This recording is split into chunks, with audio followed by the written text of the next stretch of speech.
Be me. 30 years old. Been working here for 8 years. Clawed my way up from junior analyst. Every performance review, I make sure they know. I expect the same compensation as my male colleagues. Actually pulled salary data from Glassdoor and industry reports to prove I was being underpaid 2 years ago. Walked into my boss's office with a printed spreadsheet showing that men with my exact credentials were making 8% more. I told him either he fixes this, or I'm filing a complaint with HR and looking for new opportunities. I've got my raise within 2 weeks. Felt like I had won something important. Like I was standing up for something that mattered, because it did matter. It still matters. I work the same hours, produce the same quality work, have the same certifications. There is literally no reason I should make less money because of what's between my legs. Fast forward to last month. Company hired a new guy, Derek. Same level as me, same years of experience. Found out through the Office Gossip Network that he negotiated a starting salary that's $4,000 more than what I currently make. $4,000. I literally have seniority here, and he walks in making more. Spent an entire weekend building a presentation with compensation comparisons, performance metrics, client retention rates, scheduled a meeting with my boss and the department head, brought printed copies of everything, highlighted the relevant sections, told them this is discrimination, plain and simple. I don't care if he negotiated better, the market rate is the market rate.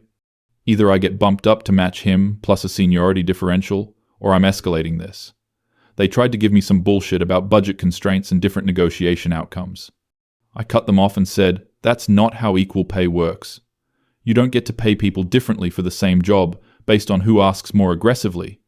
That's just gender discrimination, with extra steps, because we all know who's socialized to negotiate aggressively and who isn't. Got my raise, again. Derek seemed kind of annoyed when he found out through the grapevine that I'd made waves about his salary. Don't care. Not my problem. He doesn't get to benefit from systemic inequality. This is what equality looks like. It's not always comfortable.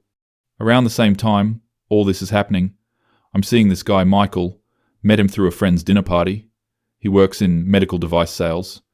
Good looking, stable job, seems emotionally available. We've been on maybe 5 dates at this point. He suggested we grab dinner at this nice Italian place downtown. Dinner was great. Conversation flowed naturally. He made me laugh. Check comes and he just looks at it, then looks at me. I wait for him to pick it up because that's what you do on a date. He goes, should we split this? I actually felt my stomach drop a little, not like anxiety, more like disappointment mixed with confusion. I said something like, sure, I guess. We split it exactly down the middle. He even calculated his portion to account for the fact that I didn't order an appetizer. The whole rest of the evening felt off after that. Like something had shifted, and I couldn't quite put my finger on what. He walked me to my car and kissed me goodnight, and it was fine, but I felt weird about the whole thing. Spent the drive home trying to figure out why I was so bothered. Like, logically, I know there's nothing wrong with splitting a check. I make good money. I'm financially independent. I don't need a man to pay for my food. But it felt wrong somehow. It felt like he wasn't really trying. Like he wasn't putting in effort. My mum always told me that a man who's serious about you will show it, and one of the ways he shows it is by providing. Not that I need providing for, obviously. I provide for myself. But it's the gesture, it's the intention behind it. When a man pays for dinner, it signals that he sees you as valuable, that he's willing to invest in you. Michael texted me a few days later, asking if I wanted to get drinks. I was still kind of annoyed about the dinner thing, so I didn't respond right away. Talked to my friend Sarah about it. She said I was being ridiculous, and that I should be happy he sees me as an equal. But that's not what it felt like. It felt like he was being cheap, not like he was respecting my equality. Eventually, I did go out with him again. Drinks turned into several more dates over the next month. He continued to suggest we split everything. Coffee, movie tickets, an Uber we shared. Everything. I continued to feel increasingly annoyed about it, even though I could never articulate exactly why. Then one night we were at his place watching a movie. I made some comment about how my car had been making a weird noise. He immediately offered to take a look at it, said his dad taught him about cars. I felt this warm feeling in my chest, like finally, this is what I want. Brought my car over, that weekend, and he spent 2 hours diagnosing the problem. Turned out I needed new brake pads, and he offered to help me install them to save on labor costs. We went to the auto parts store together, and when we got to the counter, he just automatically paid for the brake pads. Didn't ask, didn't suggest splitting it, just handed over his credit card. I felt so happy about this. Genuinely happy. Like this was him taking care of me, stepping up, being a man about it. It didn't even occur to me until later that I had been annoyed about splitting $15 drinks, but perfectly happy to let him pay for $120 brake pads. When it did occur to me, I pushed the thought away because the situations were obviously different.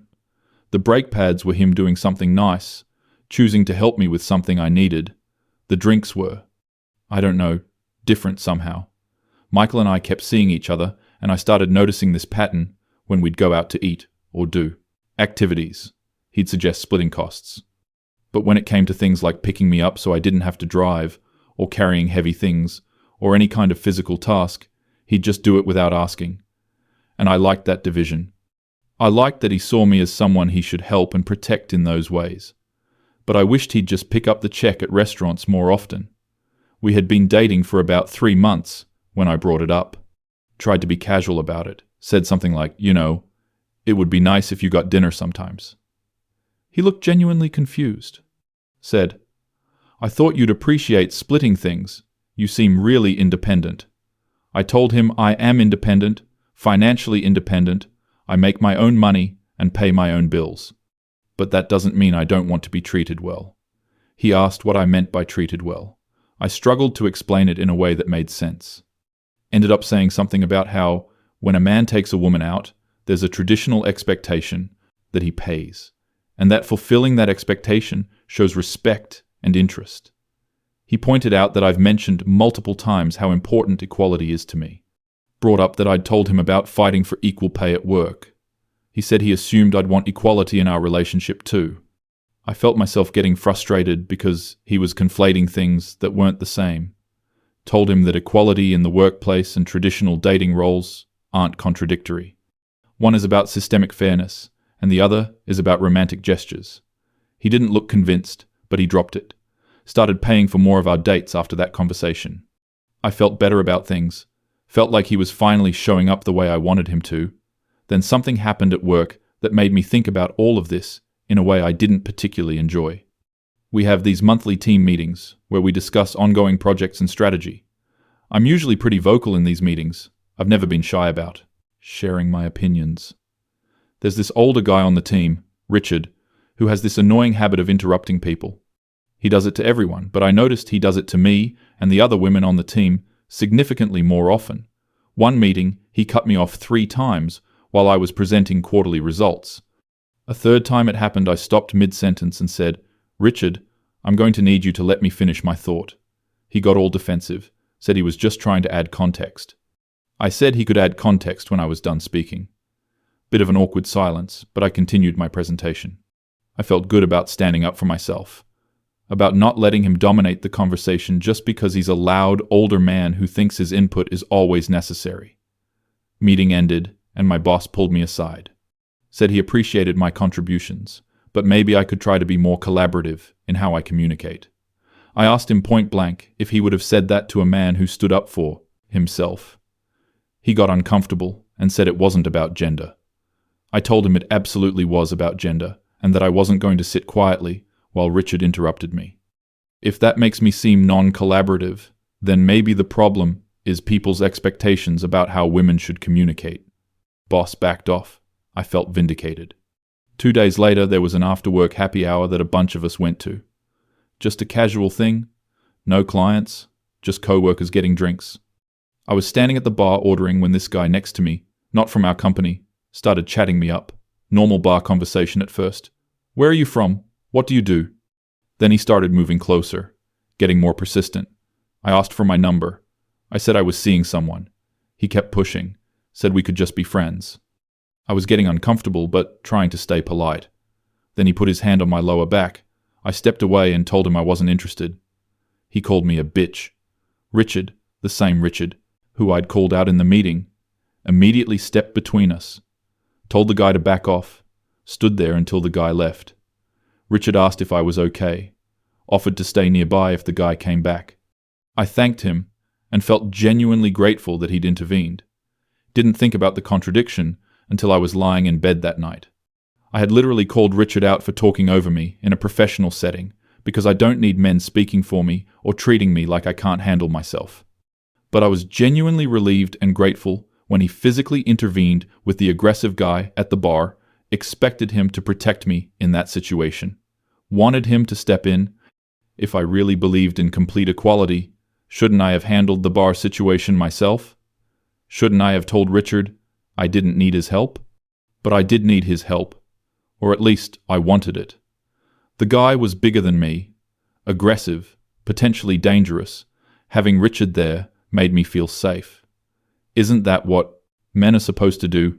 Step up when women are in threatening situations? Tried to reconcile these thoughts, but got annoyed with myself for even questioning it. The situations were different, obviously. One was about professional respect, and the other was about physical safety. I fell asleep before I could think about it more. A few weeks later, Michael and I went to a concert together. I bought the tickets because I wanted to see this particular band, and he was ambivalent. Cost about $60 each. Show was great, we had a good time. Afterwards, we were walking back to his car and passed by a guy sitting on the sidewalk asking for money. Michael pulled out his wallet and gave the guy a 20. Didn't make a big deal about it, just handed it over and kept walking. I felt this spike of irritation that I couldn't fully explain. Later, when we were back at my place, I brought it up. Asked him why he gave that guy money. Michael seemed surprised by the question. Said the guy looked like I needed it. I said, that's not really the point. You don't know what he's going to spend it on. Michael said he didn't really care what the guy spent it on. It was $20, and maybe it would help. I told him it just seemed irresponsible. Like if he has $20 to give away to random people, he should be taking me to nicer restaurants. The words were out of my mouth before I really thought about them.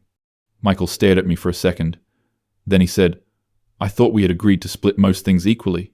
I didn't realize you wanted me to be taking you to expensive restaurants. I felt defensive immediately. Told him it's not about expensive restaurants, it's about priorities. He's careful about splitting coffee costs with me, but he'll throw $20 at a stranger. Michael said those things aren't related and I'm welcome to spend my money however I want, just like he is. I said, fine, whatever. I'm not trying to control his money. But I was annoyed for the rest of the night. The truth was, I did think he should prioritize spending money on me over random homeless guys. Not because I needed his money, but because I'm his girlfriend, and that's how you show someone they matter to you. You invest in them, you treat them, you provide for them.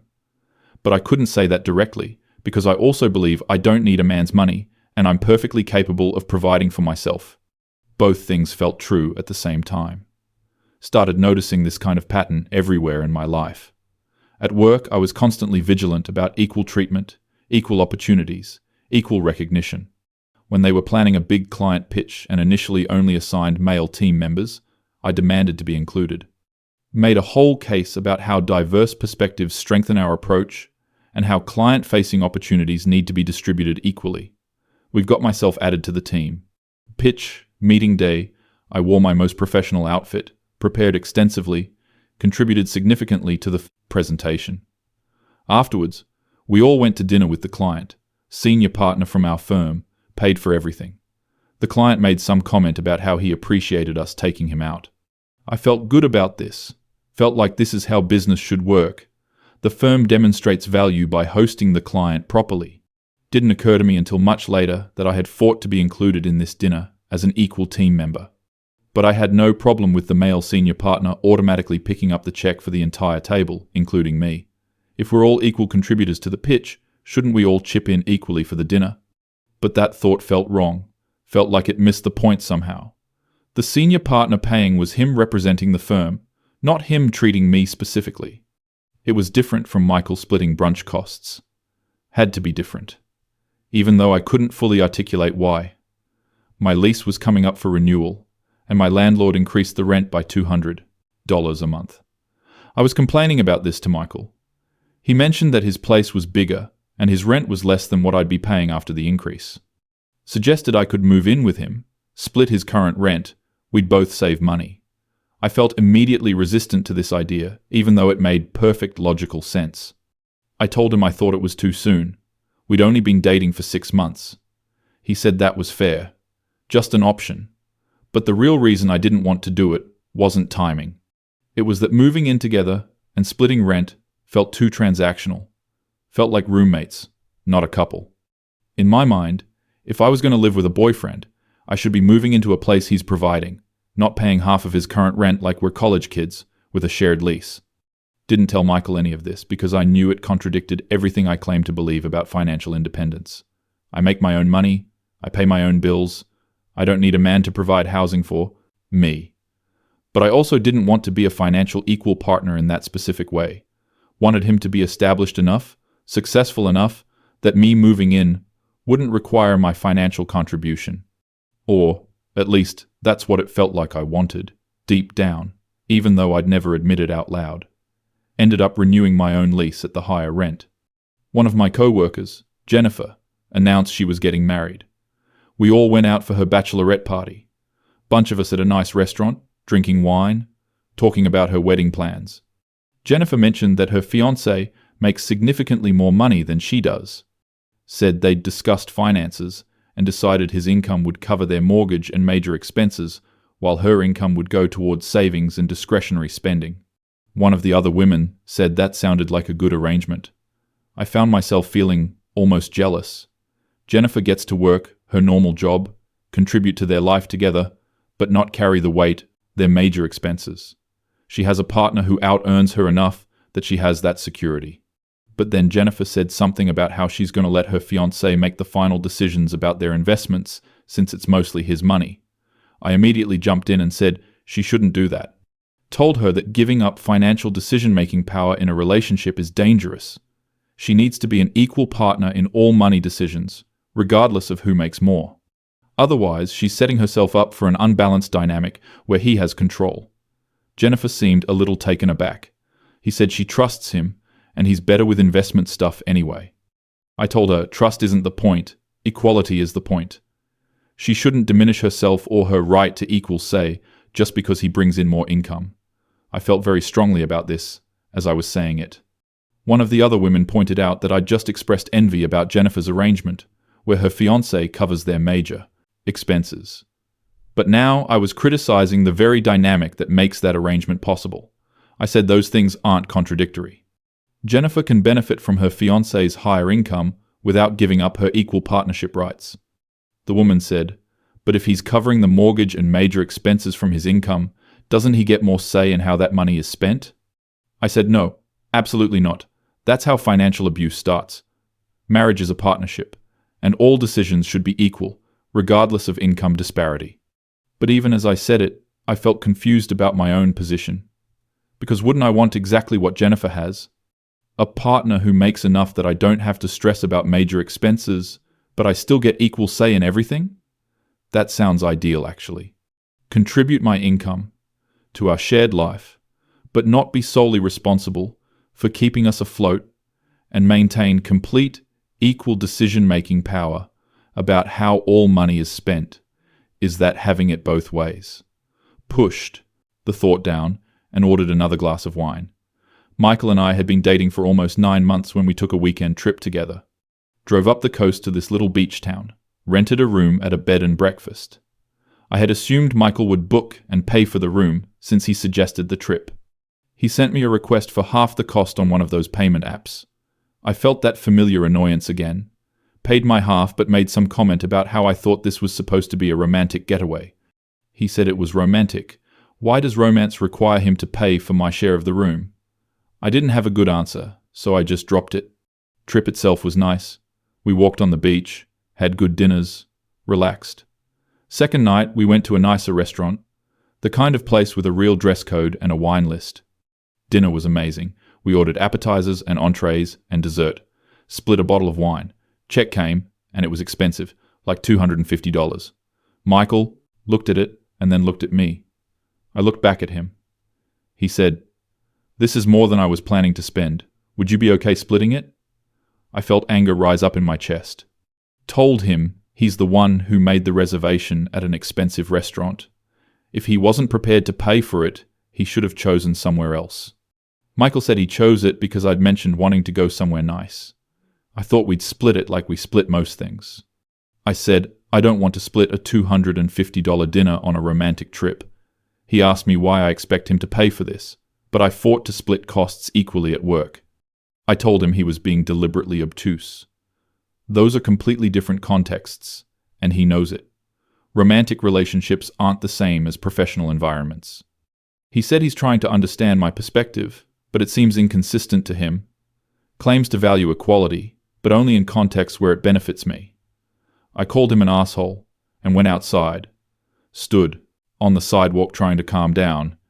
He came out a few minutes later and said he'd paid for dinner. Said he didn't want to fight about it.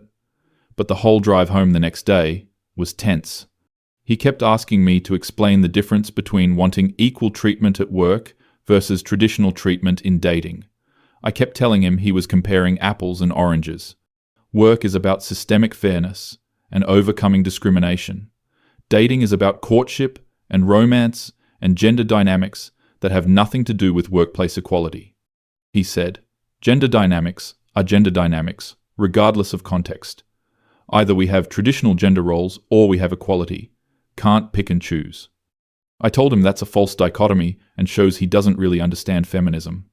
Feminism is about choice and agency. I can choose to want equal pay and choose to want a man who pays for dates. Those choices aren't contradictory. They're both expressions of my agency. Michael went quiet for a while after that.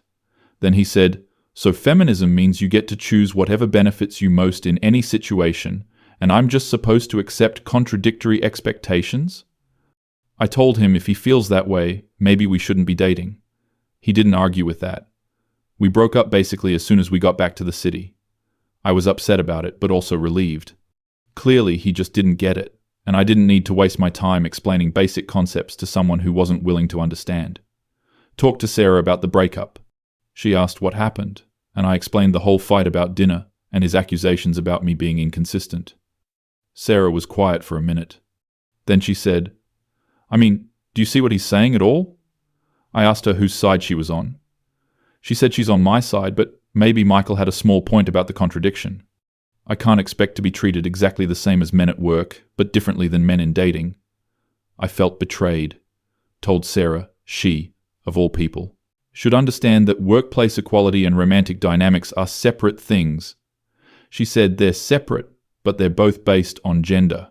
Can't say gender doesn't matter in one context, and then say it totally matters in another context. I said yes, you absolutely can, because context is what matters. The context of systemic workplace discrimination is completely different from the context of dating. Sarah dropped it, but I could tell she thought I was wrong. Started thinking maybe I needed new friends who actually understood feminism. Went on a few dates with other guys over the next couple months. None of them went anywhere. One guy was too eager to pay for everything, and it felt patronizing, like he thought I couldn't afford my own drinks. Another guy wanted to split literally everything down to individual menu items, and it felt petty and unromantic. Couldn't find the right balance. Someone who'd treat me as an equal, but also treat me special. Someone who'd respect my professional accomplishments but also want to take care of me. Didn't seem like too much to ask, but apparently it was. Meanwhile at work there was a situation with a new hire. Company brought in a woman, Amanda, for a director-level position. She was younger than the typical director, only 32, but apparently had impressive credentials. I was happy to see them hiring a woman for a leadership role. I felt like progress, like the company was finally taking diversity seriously. Amanda started, and within a month, I couldn't stand her. She had this way of being overly assertive in meetings that felt performative. Like she was constantly trying to prove she deserved to be there. She'd cut people off, dominate discussions, shoot down ideas without really considering them. Reminded me of the worst stereotypes of aggressive male executives. I mentioned to a colleague that I thought Amanda's management style was too abrasive. Colleague, a guy named Tom, said, "Isn't that what we want though? Women who don't apologize for taking up space?" I said there's a difference between being confident and being an asshole. Tom said, "When men manage that way, we call it leadership." I told him that's a false equivalence. Amanda isn't being a strong leader. She's being dismissive and closed-minded. He didn't look convinced. A few weeks later, Amanda called me into her office. Said she'd heard I had concerns about her management approach. Asked if I wanted to discuss it directly with her. I felt put on the spot. Told her I just thought she could be more collaborative, more open to input. Amanda said she's plenty open to good input, but she's not going to waste time on bad ideas just to make people feel heard.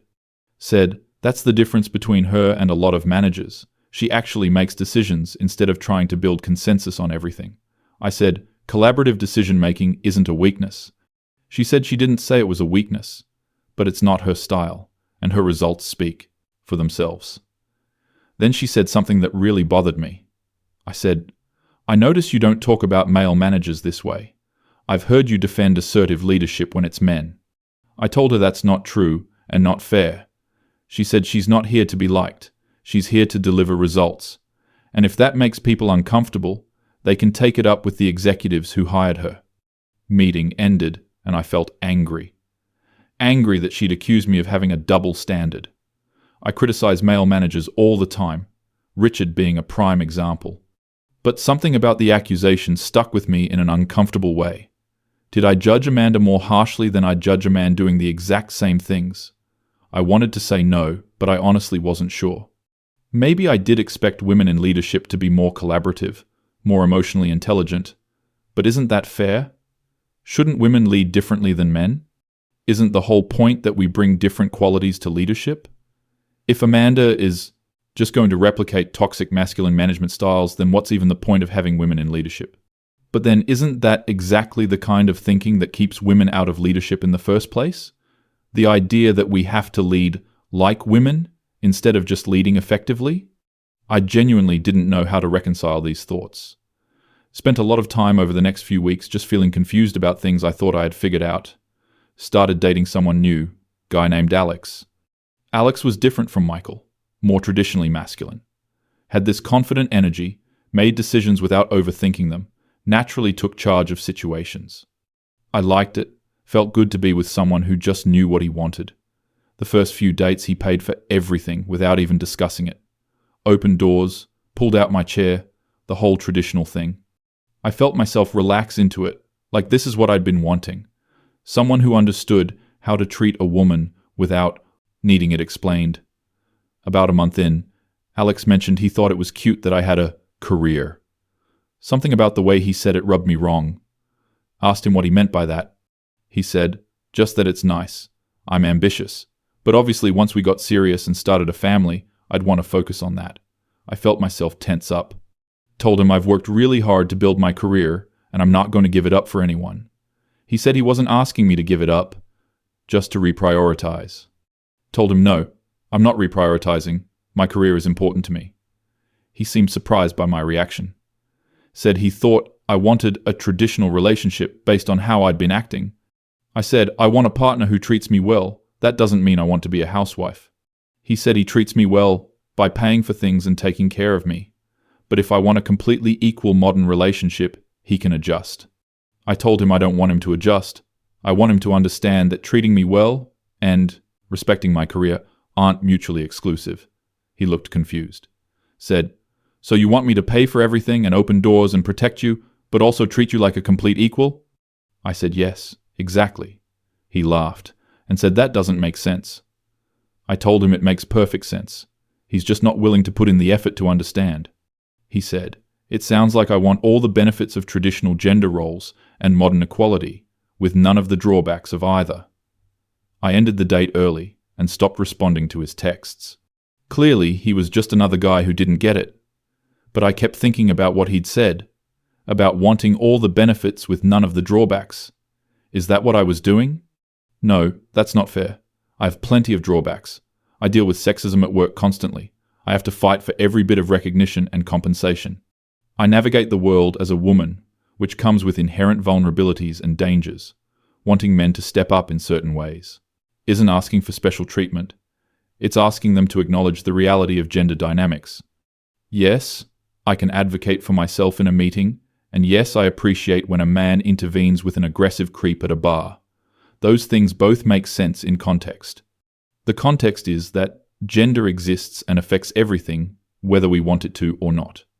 Ignoring gender differences when they're relevant doesn't make you enlightened, it makes you naive. I felt better after working through that logic. I'm not being inconsistent. I'm being contextually appropriate. I mentioned this whole situation to my therapist. I've been seeing her on and off for a couple years for general stress and anxiety. I told her about Michael and Alex and the accusations of contradiction. She asked me how I decide which context calls for equality and which calls for traditional gender roles. I said it depends on the situation. She asked me to be more specific. I started explaining but realized I was kind of deciding on a case-by-case basis. Like I want equal pay because that's about fairness and overcoming discrimination. But I want men to pay for dates because that's about romance and courtship. And I want equal opportunities at work because I'm just as capable as any man. But I want men to protect me in dangerous situations because they're physically stronger. The therapist asked if I could see how someone might view that as picking and choosing based on what benefits me. I said, that's a reductive way to look at it. I'm not just choosing what benefits me. I'm choosing what makes sense, given the reality of each situation. She asked if I'd be okay with men doing the same thing, choosing when to treat me as an equal and when to invoke traditional gender roles based on what benefits them. I said that's different because men already have systemic power. When men pick and choose, it's about maintaining their advantage. When I do it, it's about navigating a world that's already stacked against me. Therapist just nodded and didn't push it further. But I left the session feeling unsettled. I've started paying more attention to my own thought patterns. Noticed that I had this way of evaluating situations based on an almost instantaneous calculation. Like when a check comes at a restaurant, there's this split second where I decide whether this is a situation where I should offer to split or a situation where I should expect him to pay. The decision happens so fast I barely notice I'm making it. Based on some combination of how traditional he's been acting, how much I like him, whether I want to see him again, how expensive the meal was, what the occasion is, all these factors collapse into a single position. Like, I'm observing the situation and it resolves into one clear expectation. Same thing at work. When there's a physical task, like moving heavy boxes during an office reorganization, I immediately collapse into the position that men should handle it. But when there's a challenging project or leadership opportunity, I immediately collapse into the position that gender shouldn't matter. When a male coworker offers to help me with something technical, I have to quickly assess whether this is him being patronizing or genuinely helpful. And that assessment determines whether I respond with appreciation or offense. The decision happens in microseconds. Unconscious, automatic. But I'm definitely making a choice about which framework to apply. Equality framework or gender difference framework. Whichever one serves me better in that specific moment. Started to see Sarah's point about contradiction, but also started to see why the contradiction doesn't feel like a contradiction to me. Because in each individual moment, the position I take feels completely justified. It's only when you zoom out and look at the pattern that it seems inconsistent. But life isn't lived zoomed out. It's lived moment by moment. And in each moment, I'm just responding to the reality in front of me. Work, function came up. One of those networking mixer things with people from other companies in our industry. I went because these things are good for career development, even though I find them exhausting. Got into a conversation with a guy from a competitor firm. But we were talking about industry trends, and he mentioned his company was hiring for a senior position. I expressed interest, and we exchanged business cards. He said he'd send me the job description. Then he said we should get coffee sometime and discuss it more. I agreed, and we set up a time. Met him for coffee the following week.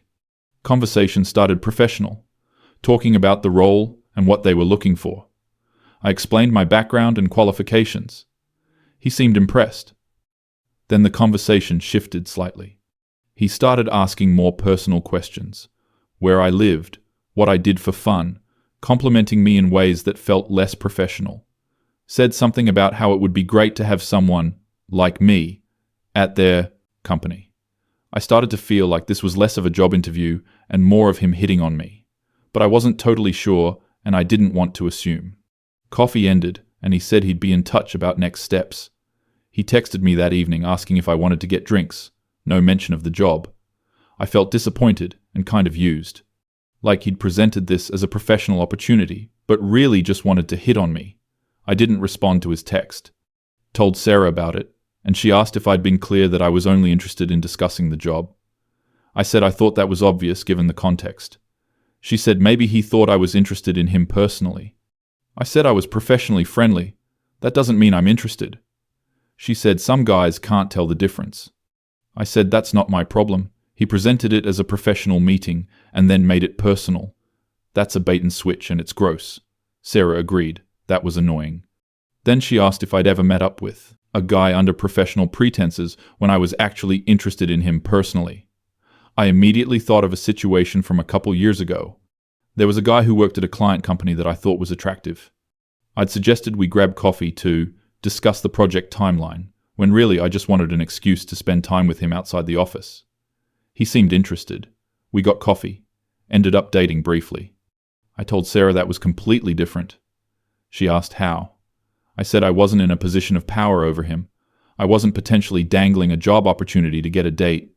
The power dynamics were completely different. Sarah said, that's fair, but the basic premise was the same, using professional context as a cover for personal interest. I said, the context and power dynamics are what matter. You can't just strip those away and say it's the same thing. She dropped it, but I could tell she thought I was rationalizing. Maybe I was. I don't know. All I know is that when I did it, it felt harmless and natural. When the guy from the competitor firm did it, it felt manipulative and inappropriate. Those feelings are real, even if the actions look similar from the outside. Started seeing someone new. Guy named James. James was probably the closest I'd come to what I actually wanted. Successful, confident, treated me well, paid for dates without making it weird. Also respected my career and seemed genuinely interested when I talked about work. We'd been dating for a few months when he got a job offer in another city. Good opportunity, more money, better position. He was excited about it, and I was happy for him. Then he asked if I'd consider coming with him. Said he knew it was a big ask, but he really saw a future with us. I felt panic immediately. Told him I can't just uproot my career for a relationship. I've worked too hard to build my position and my professional reputation. He said he understood, but wanted me to at least think about it. Said there would be opportunities for me in the new city too. I could transfer within my company or find a new position. I told him it's not that simple. I'd be starting over, losing my seniority, my network, everything I've built. He said he'd be starting over too. That's what making a big move together means. I said, it's different for him. He's moving for a better job. I'd be moving for a relationship. He pointed out that if I found a job in the new city, I'd be moving for that job. The relationship would just be the catalyst. I said no. Everyone would see it as me following my boyfriend, giving up my career for a man. He said, who cares what people think if we're building a life together? I told him I care what people think. I care about not being that woman who sacrifices everything for a relationship. He went quiet. Then he said, would you want me to turn down this opportunity to stay here with you? I didn't answer right away because I did kind of want that. Wanted him to choose me over the job, but I also knew that was hypocritical given what I was saying. Told him, no, I wouldn't want him to turn it down. This is a great opportunity for him. He said, so I should sacrifice my career advancement for the relationship, but you shouldn't? I said, I'm not asking him to sacrifice anything. I'm just saying I can't move. He said, that means he has to choose between the job and the relationship. That's literally asking him to sacrifice one for the other. I felt frustrated because he was twisting my words. Told him he should take the job. We can try long distance.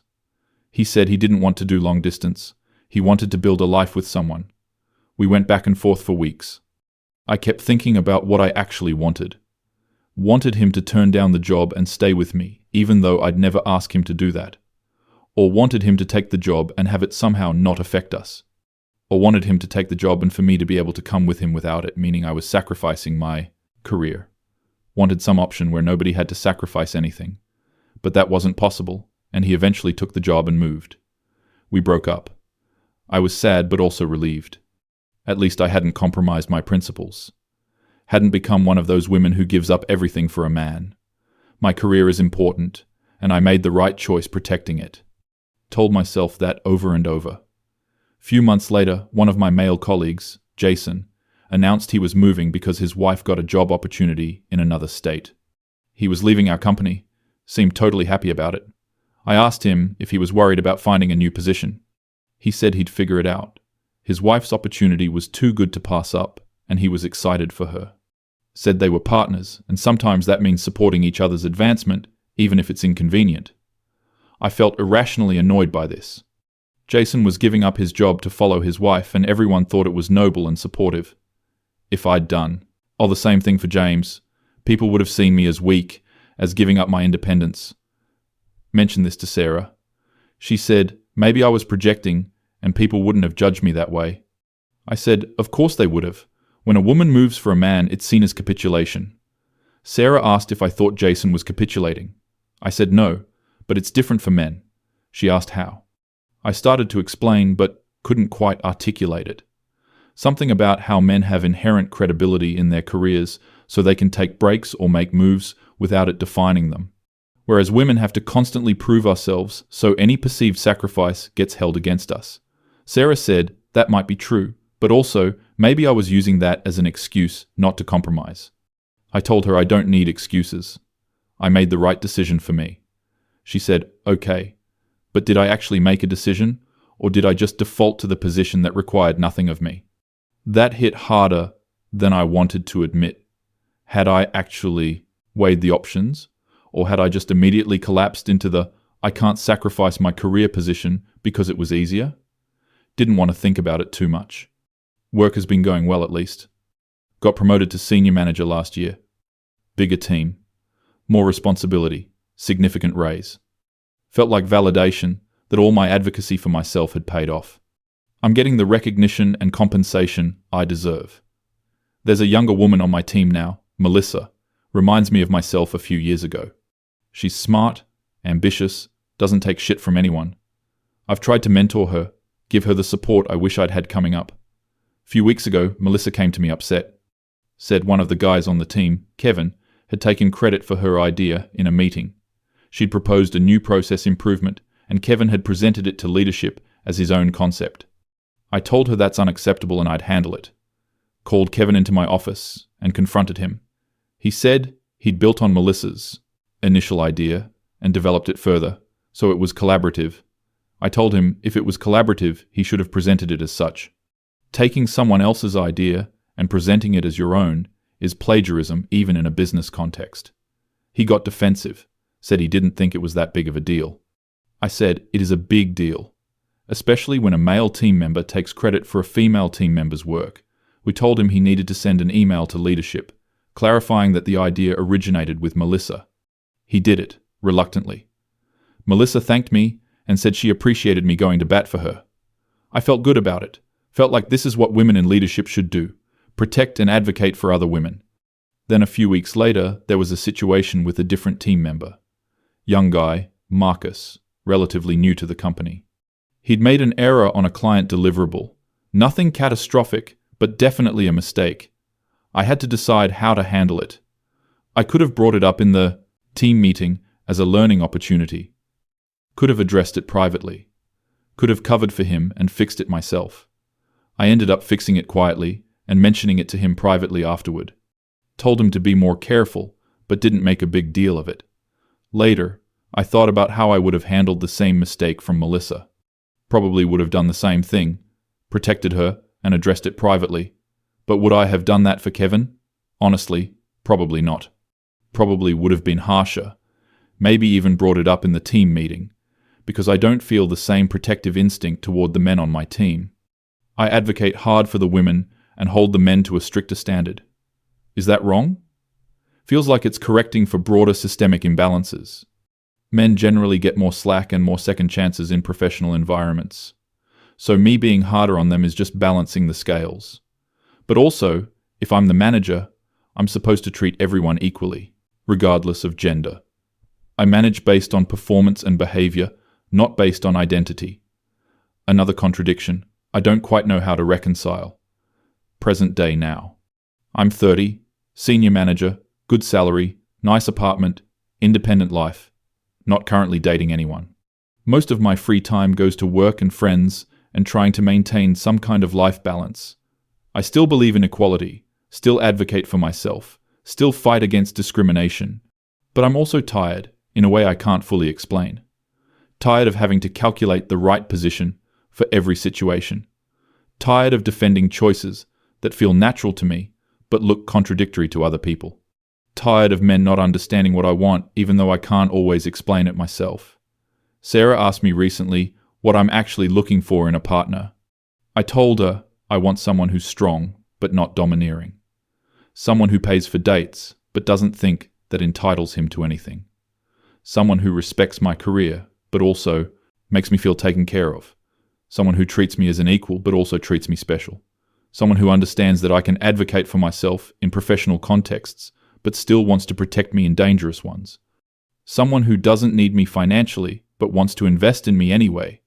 Someone who's confident enough to lead, but secure enough to not need to be in charge. Sarah said, "That sounds like I want someone who can read my mind." I said, "No, I want someone who understands nuance." She said, "It sounds like I want someone who will always collapse into whichever role benefits me most without questioning it." I told her that's not fair. She said, "Maybe not, but it's kind of true. I want a partner who intuitively knows when I want equality and when I want traditional gender roles without me having to specify. Someone who can hold both frameworks simultaneously and apply whichever one I'm operating from in any given moment." I said, "When you put it that way, it sounds unreasonable." She said, "Maybe it is unreasonable. Maybe I need to pick a lane.